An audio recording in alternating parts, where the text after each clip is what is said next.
Hi friends, welcome to my channel Anushiya life style. இன்றைக்கி என்ன content பார்க்க போகிறீங்கன்னா, குதிரை வண்டி ஜாம்பான் கணேசா அவரோட வீராஞ்சலி பற்றி தான் உங்களுக்கு நான் பேச போகிறேன். இவர் பார்த்திங்கன்னா பேயன்பட்டி கிராமத்தில் ரொம்ப ஃபேமஸ் ஆனவர். வயசு பார்த்திங்கன்னா 16 வயசு தான்.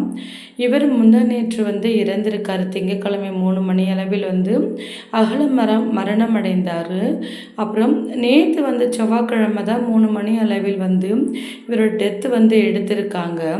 இவர் குதிரை வண்டி உலகில் தனது அதிர்ஷ்ட ஆட்டத்தால் என்றும் மறக்க முடியாத இளைய வீரர் இவர் சொல்கிறாங்க. அது இல்லாமல் இவர் குதிரை வண்டியில் இவர் ரொம்ப ஜாம்புவான்.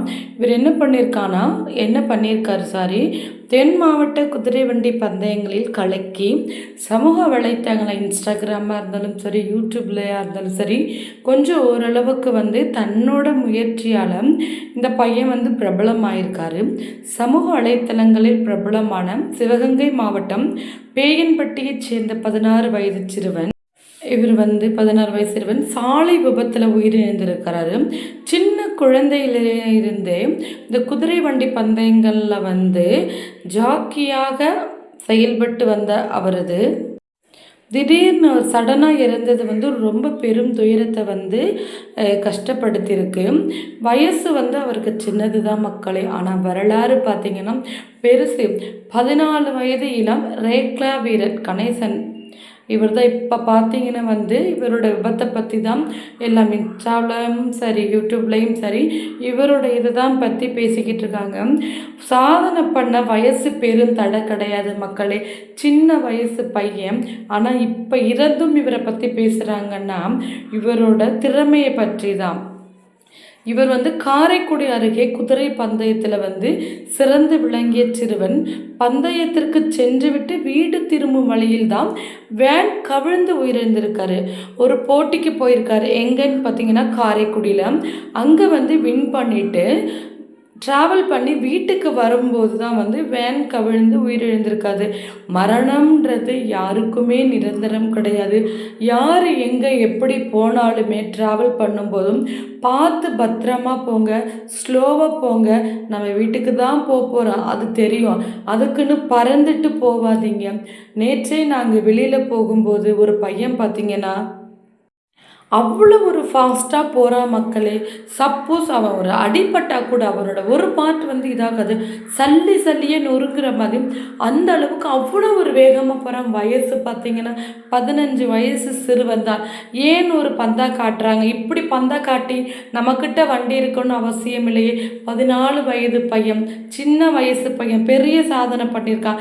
பெற்ற தாய்க்கு எவ்வளோ ஒரு இது. ஆனால் இது எதிர்பாராத ஒரு ஆக்சிடெண்ட்டு. எவ்வளோ அந்த மாவீரனை இழந்த சோகம் அந்த குடும்பத்துக்கும், அந்த உறவினர்களுக்கும், அந்த கிராமத்துக்கும், சுற்று வட்டாரத்துக்கும், அந்த மாவட்டத்துக்கும் எவ்வளோ ஒரு கஷ்டமாக இருந்திருக்கும். நீங்களே சொல்லுங்கள் பார்ப்போம்.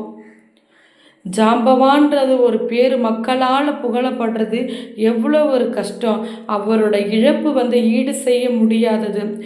அவரோட ஆன்மா சாந்தியடைய அனைவரும் நம்ம இறைவனை வேண்டிக்கணும்.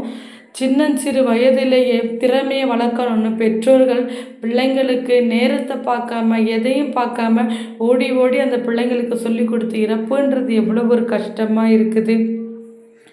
ரேக்லா பந்தய உலகில் பெரும் சோகம் பாருங்கள். எல்லா இடத்துலையும் தான் போட்டிருக்காங்க மக்களே. தென் மாவட்டங்களில் குதிரை வண்டி பந்தய உலகில் புயலான வலம் வந்த இளம் ஜாக்கி கணேசனின் திடீர் மறைவு ஒட்டுமொத்த ரேக்லா மற்றும் பந்தய ரசிகர்களையும் பெரும் அதிர்ச்சியிலும் சோகத்திலும் ஆழ்த்தியுள்ளது.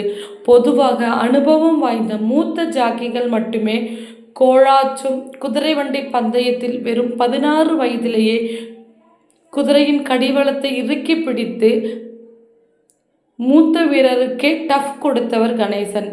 வயசு தான் மக்களே சின்னது.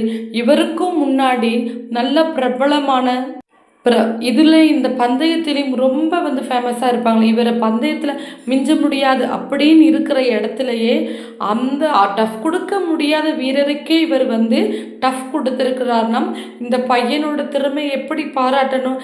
இனி திறமையை பாராட்ட முடியாத அளவுக்கு போயிட்டே 16 வயதிலேயே அணைந்த ரேக்லா ரேஸ் நட்சத்திரம். சிவகங்கை மாவட்டம் பேயன்பட்டியை சேர்ந்த இந்த வீரர் கணேசன் 16. தென் மாவட்டங்கள் நிறைய நடக்கிற பந்தயத்தில் இவர் தான் பங்கேற்று கவனம் பெற்றவர். இளம் வயதிலே அதிவேக ஓட்டத்தால் அனுபவிக்க ஜாக்கிகளுக்கு மத்தியில் தனக்கென ஒரு இடத்தை தோக்க முடியாதவங்கன்னு இருப்பாங்க பார்த்தீங்கன்னா, அவங்களுக்கே டஃப் கொடுத்தாருன்னா இந்த பையன் மட்டும்தான், கணேசன் தான். ஒரு ரேக்லா ரேஸ் வீடியோக்கள் மற்றும் சமூக வலைத்தளங்கள் ஆயிரக்கணக்கான எவ்வளவோ மக்கள் அந்த பையனை அவனோட திறமை ஈழ்த்திருக்கு. கணேசனின் திடீர் மறைவு யாராலையும் ஈடுகட்ட முடியாது. அதை பாருங்க, அந்த பையன் அந்த கடிவாளத்தை பிடிக்கிறதே ஒரு கடினம். ஆனாலும் அந்த கடிவாளத்தை பிடிச்சு அந்த குதிரையும் சரி மாடையும் சரி ஓட்டியிருக்கிறாருன்னா அவர் திறமை எப்படிப்பட்ட திறமை. ஆனால் இவரோட மறைவு அந்த இதுக்கே அந்த துறைக்கே அவ்வளோ ஒரு கஷ்டத்தை ஏற்படுத்தி கொடுத்துருக்கு. மறக்க முடியாத இந்த மாதிரி ஒரு வீரனை நம்ம இழக்கிறோம்னா அது எவ்வளோ ஒரு சோகம். யாராக இருந்தாலுமே அந்த பையன் ஆக்சிடெண்ட்டில் இறந்துருக்காரு. யார் வண்டி ஓட்டினாலும் போகும்போதும் வரும்போதும் பார்த்து பத்திரமா வண்டி ஓட்டிட்டு வாங்க. ஒரு பாரம்பரிய குதிரை வண்டி பந்தயினை கலந்து கொண்டு சமூக இன்ஸ்டாலையும் யூடியூப்லேயும் அவ்வளோ ஃபேமஸ் ஆகி தன் குடும்பத்துக்கு ஒரு மரியாதை கொடுத்துருப்பாரு. இப்படி கொடுத்த ஒரு திடீர்னு ஒரு மறைவு யாராலையும் ஈடுகட்ட முடியாதது. குழந்தை பருவத்தில் தொடங்கி 16ஆம் வயதில் துயரத்தில் முடிந்த குறுகிய வாழ்வு. இந்த வாழ்வு என்ன மக்களே, நம்ம வாழ்க்கைன்றது சிறு வட்டம் சொல்கிறாங்களே, இருக்கும்போதே எல்லாம் அனுபவிச்சுக்கணும். அது இல்லாமல் இந்த பையனோட மறைவு எவ்வளோ பேருக்கு ஒரு துயரத்தை, தாய் தந்தைக்கு குடும்பத்துக்கு எல்லாத்துக்கும். யார் வண்டி ஓட்டுனாலும் தயவு செய்து பார்த்து பத்திரமா வண்டி ஓட்டுங்க. ஒரு சின்ன ஒரு ஆக்சிடெண்ட் எவ்வளோ பெரிய துயரத்தை ஏற்படுத்தியிருக்கு. எந்த ஒரு இழப்புமே யாராலையுமே ஈடுகட்ட முடியாது. சாலை விபத்துன்றதை மாற்றவும் முடியாது. சாலையில் வண்டி ஓட்டுறதால எங்கே வண்டி ஓட்டுறாங்களா இருந்தாலும் பார்த்து பத்திரமா வண்டி ஓட்டிட்டு போங்க. சேனலை சப்ஸ்கிரைப் பண்ணால் மறக்காமல் சப்ஸ்கிரைப் பண்ணுங்கள். அன்டில் பாய்.